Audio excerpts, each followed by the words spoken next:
Hi all, ഇന്ന് നമ്മുടെ broken access control സീരീസിലെ പാർട്ട് 2 ആണ്. പാർട്ട് 1 വീഡിയോ ഞാൻ ഓൾറെഡി ചെയ്തിട്ടുണ്ട്.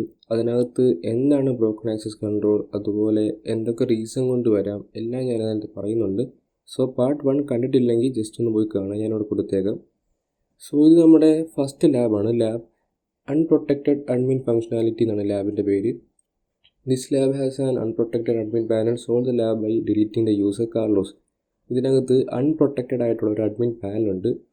ഇത് അഡ്മിൻ ആക്സസ് കിട്ടി കാർലോസ് ഡിലീറ്റ് ചെയ്താൽ മാത്രമേ ഈ ലാബ് സോൾവ് ആകത്തുള്ളൂ. സോ ലാബ് ഒന്ന് ഓപ്പൺ ചെയ്തിട്ട് ജസ്റ്റ് നമുക്കൊന്ന് റാൻഡംലി ഒന്ന് ആദ്യം ഒന്ന് സെർച്ച് ചെയ്ത് നോക്കാം, വേറെ എന്തെങ്കിലും ക്ലൂസോ കാര്യങ്ങളോ വല്ലതും ഉണ്ടോ എന്ന്. ഓക്കെ, കഴിഞ്ഞ വീഡിയോ ഞാൻ ഒരു കാര്യം പറഞ്ഞായിരുന്നു, അഡ്മിൻ പാനൽ ഉണ്ടോ ഇല്ലയോ എന്ന് ചെക്ക് ചെയ്യാൻ വേണ്ടി ഡയറക്ടറിയുടെ കാര്യം പറഞ്ഞായിരുന്നു. robots.txt ആ ഡയറക്ടറി നമുക്ക് ജസ്റ്റ് ഉണ്ടോ ഇല്ലയോ എന്ന് നോക്കാം. ഓക്കെ, അവിടെ നമുക്ക് കാണാം ഡിസ്അലൗ ഒരു ഡയറക്ടറിയുടെ പേര് കാണാം, അഡ്മിനിസ്ട്രേറ്റർ പാനൽ.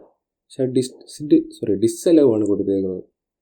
നമുക്ക് ജസ്റ്റ് അത് അലൗ ആണോ ഇല്ലയോ എന്നൊന്ന് ചെക്ക് നോക്കാം. 2 സ്ലാഷ് വന്നു.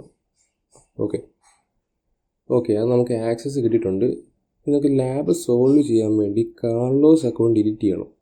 സോ ജസ്റ്റ് കാർലോസിൻ്റെ അക്കൗണ്ട് ഡിലീറ്റ് ചെയ്യുക.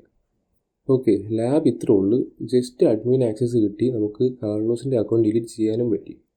ഇത്രേ ഉള്ളൂ ലാബ്. ഇനി നമുക്ക് നെക്സ്റ്റ് ലാബ് അടുത്തൊരു വീഡിയോയ്ക്ക് ചെയ്യാം. നിങ്ങൾക്ക് എന്തെങ്കിലും ഡൗട്ടോ കാര്യങ്ങളോ വല്ലതും ഉണ്ടെങ്കിൽ ജസ്റ്റ് എൻ്റെ ടെലിഗ്രാം ഗ്രൂപ്പിൻ്റെ ലിങ്ക് കൂടെ ഞാൻ ഡിസ്ക്രിപ്ഷനിൽ ആഡ് ചെയ്തേക്കാം. ജസ്റ്റ് അവിടെ ചോദിച്ചാൽ മതി. ഓക്കെ.